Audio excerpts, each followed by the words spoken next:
दोस्तों, ज़रा सोचिए, अगर किसी को अपने सपने को पूरा करने के लिए 1 या 2 बार नहीं 12 बार असफलता का सामना करना पड़े, तो क्या आप 13 बार भी कोशिश करेंगे? शायद बहुत से लोग 2 या 3 असफलताओं के बाद अपना सपना छोड़ देते हैं, लेकिन आज की कहानी एक ऐसे युवक की है जिसने 12 बार असफलताओं होने के बाद भी हार नहीं मानी। यह कहानी है फर्रुखाबाद के अहिमापुर गांव के रहने वाले अंकित कुमार की। अंकित कुमार का पिता पहले से ही सेना में जुड़ा हुआ था। उनके पिता राजेश चौधरी ने भारतीय वायु सेना में लगभग 30 साल तक देश की सेवा की और रिटायरमेंट के समय वे ऑक्जिलरी कैप्टन के पद पर थे।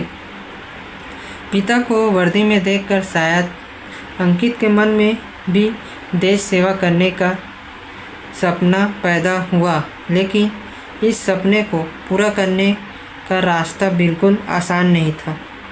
बार बार मिली असफलता अंकित का सपना था कि वे भारतीय वायु सेना में फ्लाइंग ब्रांच में जाकर देश की सेवा करें।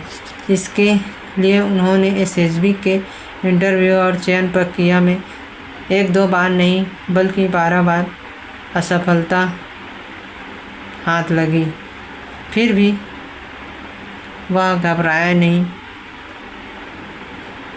वह हार नहीं माना। लगातार अपनी असफलताओं को अपनी कमजोरी समझने के बजाय उसने सीखने की कोशिश की। उन्होंने खुद को बार बार बेहतर किया और अपने लक्ष्य पर ध्यान बनाए रखा। उन्होंने एक बार Indian coast guard assistant commandant की परीक्षा में ऑल इंडिया में फर्स्ट रैंक हासिल की, लेकिन उनका सपना कुछ और था। उन्होंने वायु सेना की फ्लाइंग ब्रांच में जाना था, इसलिए उन्होंने लक्ष्य को नहीं छोड़ा।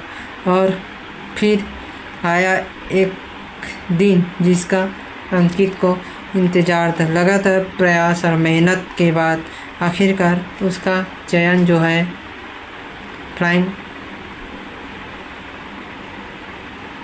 ब्रांच में हो गया। 13 जून 2026 को हैदराबाद स्थित एयर फोर्स